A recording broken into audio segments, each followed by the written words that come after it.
15 अक्टूबर 1991 अर्थ के upper atmosphere से एक हाई चार्ज कॉस्मिक रे टकराई थी, जिसके एनर्जी सिग्नेचर हमारी अभी तक के यूनिवर्स की करंट अंडरस्टैंडिंग से कई गुना ज्यादा थी। फॉर एग्जांपल, इस एक पार्टिकल में 320 एक्सा इलेक्ट्रोवोल्ट एनर्जी थी, यानी एक अकेले प्रोटॉन में 320 × 10⁻19 इलेक्ट्रॉन्स जितनी काइनेटिक एनर्जी, जिसकी डिस्कवरी से पहले तक अगर कोई इसकी एग्जिस्टेंस के बारे में कहता ना तो उसका मजाक बनना तय था। अब अगर इसके एनर्जी सिग्नेचर को देखकर आपका ओ माय गॉड कहने का मन कर रहा है तो डोंट वरी, इसे डिस्कवर करने वाले वैज्ञानिकों के मन में भी यही सेम फीलिंग आई थी और इसीलिए उन्होंने इसे ओ माय गॉड पार्टिकल नाम दे दिया, जिसे फिजिक्स में आज तक एक एक्सेप्शन यानी पैराडॉक्स माना जाता था। लेकिन 27 मई 2021 को पृथ्वी के आसमान से एक और हाईली एनर्जेटिक पार्टिकल टकराया, जिसने दोबारा से वैज्ञानिकों को हैरान कर दिया, क्योंकि इसके energy signature O my God particle के काफी करीब था। जिस घटना ने वैज्ञानिकों के मन में एक सवाल ला दिया है कि आखिर ये next to impossible energetic particles आ कहां से रहे हैं। आखिर ब्रह्मांड का ऐसा कौन सा सेलेस्टियल ऑब्जेक्ट है जो इतने एनर्जेटिक पार्टिकल्स को जनरेट कर रहा है, और क्या इन एनर्जेटिक पार्टिकल्स का ओरिजिन डार्क मैटर से कनेक्टेड है? वेल, आज के इस वीडियो में हम इसी के बारे में डिटेल में जानने वाले हैं। तो हेलो गाइस, मैं हूं कौशिक और चलिए शुरू करते हैं एक और नए एपिसोड को।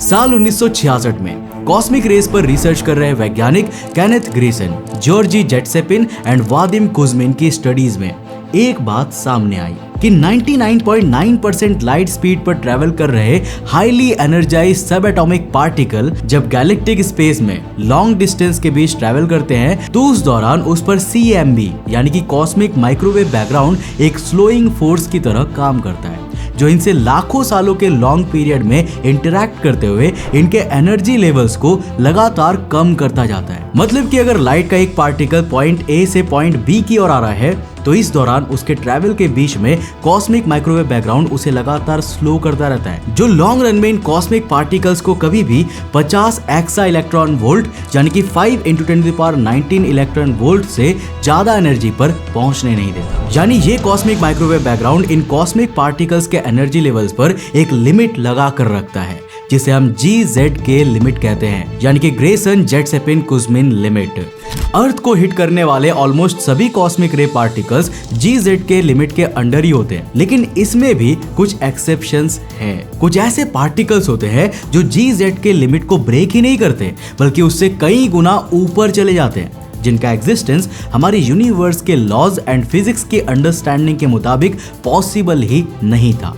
बट दे एग्जिस्ट, जिनके कई प्रूफ्स हमारे पास है। फॉर एग्जाम्पल, साल 1991 में discovered cosmic ray particle oh my God, जिसकी एनर्जी 320 एक्सा इलेक्ट्रॉन वोल्ट थी, जो आज की डेट तक डिस्कवर किया गया मोस्ट एनर्जेटिक पार्टिकल है। एंड रिसेंटली साल 2021 में discovered second most energetic particle Amaterasu, जिसकी measured energy 244 exa electron volt थी। वैसे एमेटेरासु जापानीज सन गॉडेस का नाम है। दोस्तों, कॉस्मिक रेज के बारे में दुनिया को सबसे पहले साल 1912 में पता चला था, जब एक जर्मन फिजिसिस्ट विक्टर हेस द्वारा हॉट एयर बलून पर बंधे इंस्ट्रूमेंट की मदद से अर्थ के अपर एटमॉस्फेयर से टकराने वाली हाईली एनर्जेटिक आयोनाइज्ड पार्टिकल्स की डिस्कवरी की गई थी, जिनके बारे में शुरुआत में वैज्ञानिकों का मानना था कि इनका ओरिजिन सूरज से ही हुआ है। लेकिन जब इसी एक्सपेरिमेंट को दोबारा सोलर इक्लिप्स के दौरान परफॉर्म किया गया ना, तब भी इस रेडिएशन की मेजरमेंट सेम थी, जिससे ये क्लियर हो गया कि इन हाईली एनर्जेटिक पार्टिकल्स का ओरिजिन हमारा सूरज नहीं बल्कि कोई और ही कॉस्मिक चीज है, और यही से इन्हें नाम दिया गया कॉस्मिक रेडिएशन, जो कि एक ग्राउंड ब्रेकिंग डिस्कवरी थी, जिसके लिए विक्टर हेस को साल 1936 में नोबेल प्राइज भी दिया गया। साल 1966 में GZ के लिमिट इंट्रोड्यूस होने के बाद ज्यादातर वैज्ञानिकों को ऐसा लगता ही नहीं था कि इससे ज्यादा एनर्जी वाले पार्टिकल्स भी कभी अर्थ तक पहुंच सकते हैं। लेकिन 15 अक्टूबर 1991 में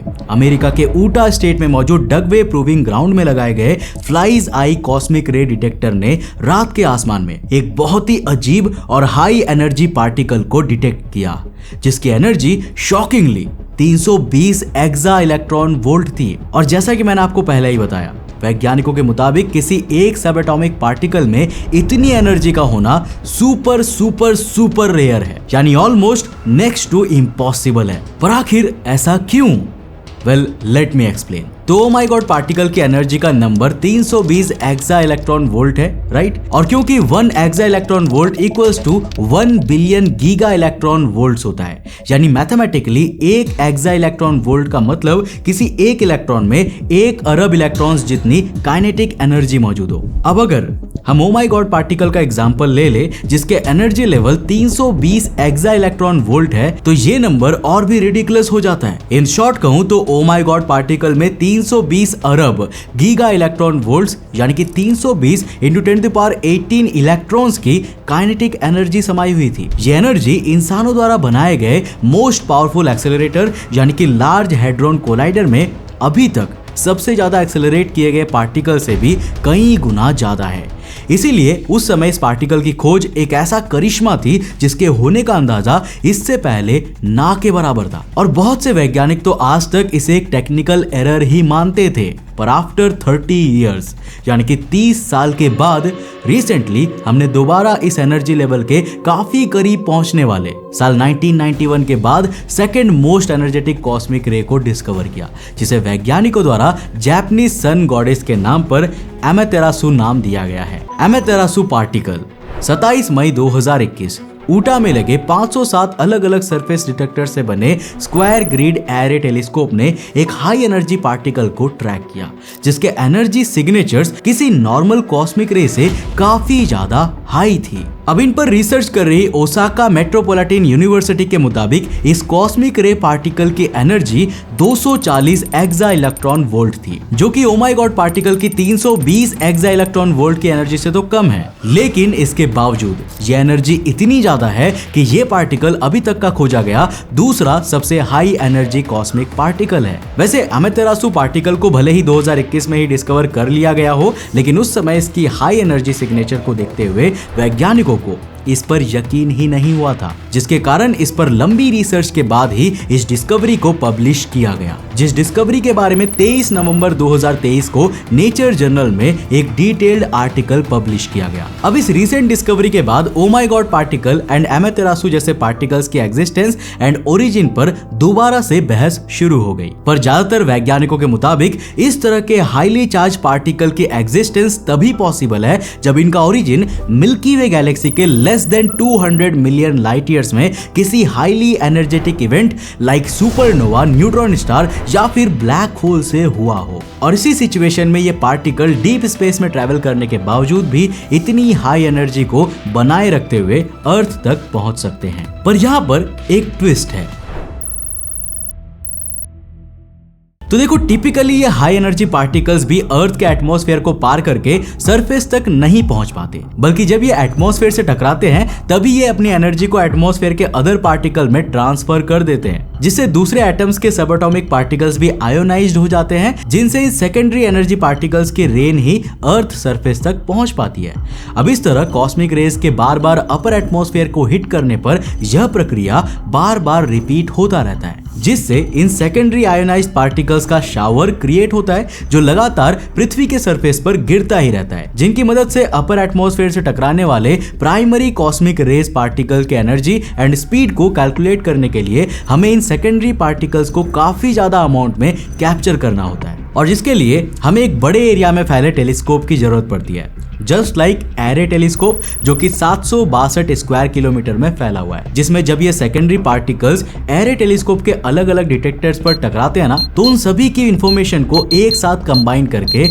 हम उन प्राइमरी कॉस्मिक रे पार्टिकल्स की trajectory and amount of energy को काफी एक्यूरेटली कैलकुलेट कर पाते हैं। और इसी तरह जब हमने एमेतेरासु पार्टिकल की ट्रेजेक्टरी को ट्रैक करके उसके ओरिजिन का पता लगाया, तो ये पता चला कि ये एमेतेरासु पार्टिकल तो मिल्की वे गैलेक्सी से ऑलमोस्ट 75 मिलियन लाइट ईयर्स दूर मौजूद लोकल वॉइड नाम के रीजन से आया है, जो बात अपने आप में काफी मिस्टीरियस है, क्योंकि लोकल वॉइड यूनिवर्स का वो हिस्सा है जो ऑलमोस्ट खाली है एंड वहां पर केवल कुछ ही गैलेक्सीज है जो कि डेड है, यानी यूनिवर्स के उस रीजन में ऐसा कुछ है ही नहीं जो इन पार्टिकल्स को इस रिडिकुलस एनर्जी लेवल तक एक्सेलरेट कर सके। एंड यहीं पर कुछ वैज्ञानिकों का कहना है कि शायद इन पार्टिकल्स को वो एनर्जी इन वॉइड में मौजूद डार्क मैटर से मिल रही है, जो कि हमारी आंखों के लिए इनविजिबल होते हैं। पर आखिर ये हो कैसे रहा है?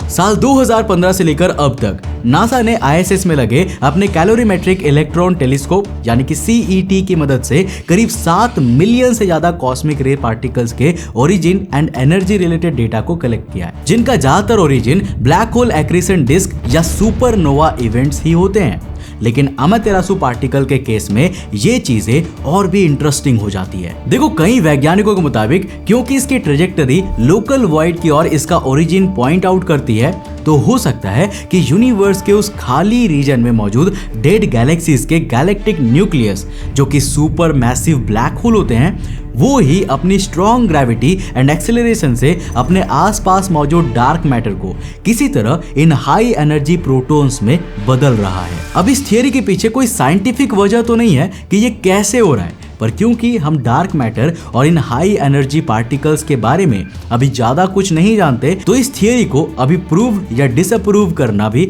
पॉसिबल नहीं है। लेकिन इसके अलावा भी एक थियरी है जिसके मुताबिक ये पार्टिकल्स इंटरस्टेलर नहीं बल्कि हमारे सोलर सिस्टम में ही इन एनर्जी लेवल्स तक एक्सेलरेट हुए हैं।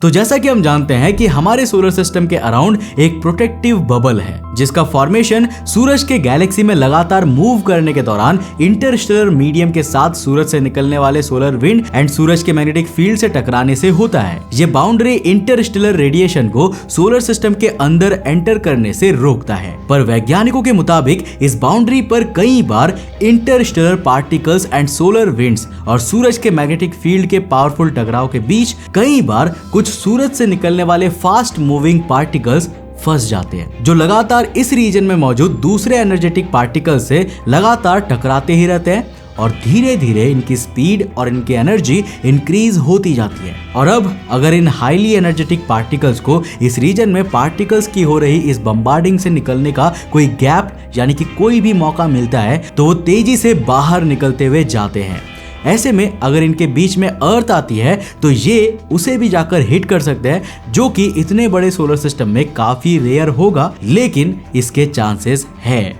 और अगर ये थियरी सही है तो शायद oh my God particle and Amaterasu particles का ओरिजिन इसी प्रोसेस के दौरान हुआ होगा। वैसे अभी वैज्ञानिक भी इसके ओरिजिन को लेकर काफी कंफ्यूज है, पर मैं जानना चाहता हूँ कि आपका इसके बारे में क्या मानना है। तो आप यहाँ पर मुझे नीचे कमेंट बॉक्स में लिखकर बता सकते हो कि आपको क्या लगता है, क्या ये पार्टिकल हमारे सूरज से ही निकल कर आया है या फिर इसके पीछे किसी और का हाथ है। नीचे कमेंट सेक्शन में अपनी राय जरूर लिखकर बताना। वैसे उम्मीद है मुझे कि आपको ये वीडियो काफी पसंद आया होगा। अगर पसंद आया तो इस वीडियो को लाइक किए बिना मत जाना और अपने फ्रेंड्स और फैमिली के साथ जरूर शेयर करना। अब दोस्तों, अगर आपको मल्टीवर्स थियरी पे थोड़ा सा भी इंटरेस्ट है ना, तो आप इस वाले वीडियो को जाकर जरूर देखना, जहां हमने बात की है हमारे हिंदू स्क्रिप्चर्स में बताए गए कुछ ऐसे स्टोरीज के बारे में जो हमें मल्टीवर्स की ओर इशारा करता है। इस वीडियो को जाकर जरूर देखना, काफी इंटरेस्टिंग है। मैं मिलता हूं आपको नेक्स्ट एपिसोड के साथ, तब तक के लिए बाय, जय हिंद।